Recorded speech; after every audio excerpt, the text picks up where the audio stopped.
मैं भगवान का व्रत करूं, पूजन की तैयारी करती है और भगवान का पूजन करती है। पूजन करने के भगवान संतुष्ट हो जाते हैं और राजा चंद्रकेतु को स्वप्न में दर्शन दे करके कहते हैं, भगवान कि जो दोनों बड़ी पुत्रों को तुमने बंदी बना रखा है वह निर्दोष है, उन्हें प्रातः ही छोड़ दो, नहीं तो पूरा धन राजपुत्र आदि सब नष्ट कर दूंगा।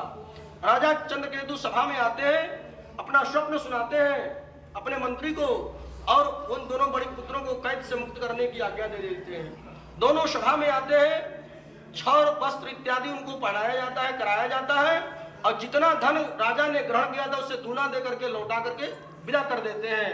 कहते हैं, हे महानुभाव, तुम्हें भावी बस ऐसा दुख प्राप्त हुआ है, तुम्हें कोई अब है नहीं है, तुम अब जा सकते हो। वहां से साधु बनिया चल देता है। पुराणितम विदा द्रव्यम दुगुणे कृत दत्तवान प्रोवाच तो राजं गच्छा जातु निजाश्रयम राजानां परिपद्यभ्य गंतव्य तो प्रसाद। श्री स्कंद पुराणे रेवाखंडे श्री सत्यनारायण अध्याय तृतीयोध्याय। बोल सत्यनारायण भगवान की जय। बोल वृंदावन बिहारी लाल की जय। चौथे अध्याय में सूत जी कहते हैं कि यात्रा आरंभ करता है मंगलाचार करके। यात्रा तो कृत हंसाधुर मंगलायन पूर्वकम ब्राह्मणा धनम दत्वा ददातो नगरम ययो किया दुरेग देशादो सत्यनारायण प्रभु जिज्ञासा कृतवान साधो किमस्ति तवनो स्थितम। भगवान ने उसका सब कुछ लौटा देते हैं उसी व्रत के प्रभाव से, लेकिन साधु बनिया को इस व्रत के बारे में तो पता नहीं है कि हमारी पत्नी ने व्रत किया है जो हमने संकल्प किया था। तो भगवान परीक्षा लेने के लिए आते हैं दंडी भेषधारी में, दंडी के रूप में भगवान उसके सामने प्रकट होते हैं और पूछते हैं कि हे साधु, तेरी नाव में क्या है। अभिमानी बड़ी हंसता हुआ बोलता है, हे दंडी, क्यों पूछते हो, क्या धन लेने की इच्छा है। मेरे नाव में बेल के पत्ते भरे हैं। ऐसा कठोर वचन भगवान सुनते हैं और कहते हैं कि तुम्हारा वचन सत्य हो जाए, क्योंकि राजा के यहाँ से लता पत्ता तो मिला नहीं था, हीरा जवाहरात सोना चांदी मिला था उसको, है राजा तो लता पत्ता तो दिया नहीं था। तो भगवान के सामने अपने जीवन में कभी भी ये धारणा रखनी चाहिए, ये मन में विचार रखना चाहिए कि भगवान के सामने जाकर कभी झूठ नहीं बोलना चाहिए कि मेरे पास कुछ नहीं है। ये कथा यही कह रही है?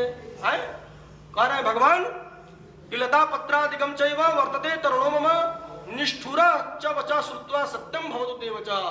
जो तुमने अपना वचन कहा है वही वचन तुम्हारा सत्य हो जाए। तुमने लता पत्र की बात कही, ये तुम्हारे नाव में जो सोने चांदी हीरे जवाहरात भरे हैं ये सब लता पत्र हो जाए, जाओ तुम्हारा ही वचन सत्य हो जाए।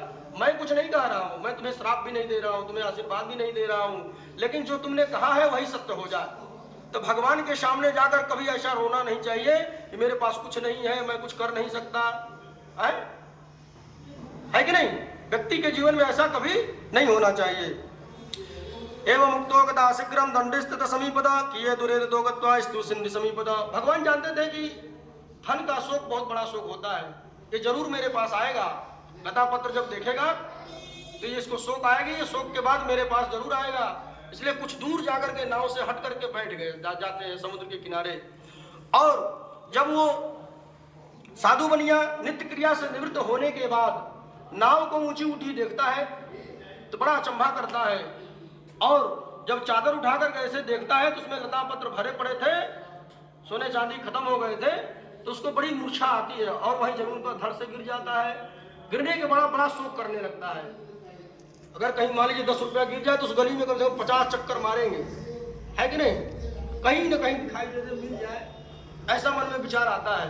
और जिसका थाने चला गया हो वो क्या करेगा।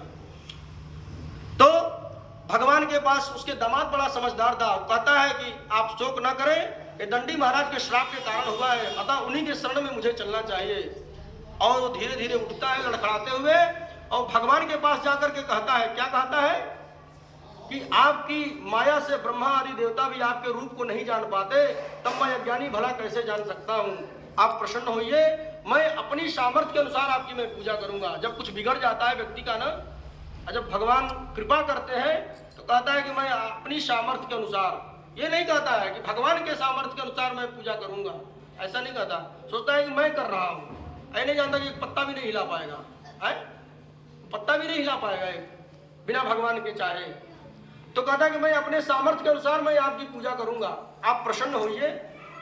भगवान कहते हैं क्या कह रहे हैं?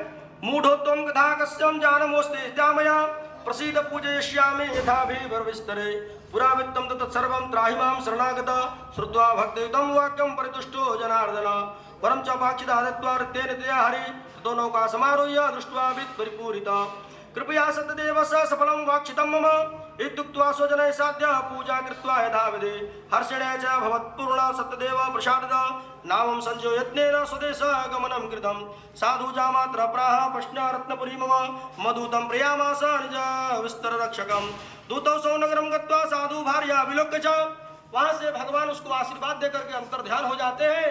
वहां से यात्रा आरंभ करके अपने नगर के निकट जब चलता है तो पहले के लोग जब कुछ दूर रह जाता था गांव तो एक संदेश भिजवाते थे, जैसे भगवान राम ने भरत जी को संदेश भिजवाया था हनुमान जी से, उसी प्रकार से साधु बनिया भी एक अपने दूत को अपने घर भेजता है और उसकी पत्नी को कहता है कि जाकर समाचार सुना दो कि मैं आ गया हूं नगर के निकट। जाकर के उसकी पत्नी को नमस्कार करता है दूत और नमस्कार करके कहता है कि आपके पति और दामाद इस नगर के निकट आ गए हैं, समीप आ गए हैं। उसकी पत्नी उस समय भगवान का पूजन कर रही थी, सत्यदेव का। जल्दी जल्दी पूजन को पूर्ण किया। जैसे कोई होता है ना कि हमारे घर में कोई श्रेष्ठ व्यक्ति आ जाए तो हमारा मन नहीं लगता है, कैसे स्वागत करूं, कहाँ बैठाऊं, कहाँ उठाऊं, क्या खिलाऊं, क्या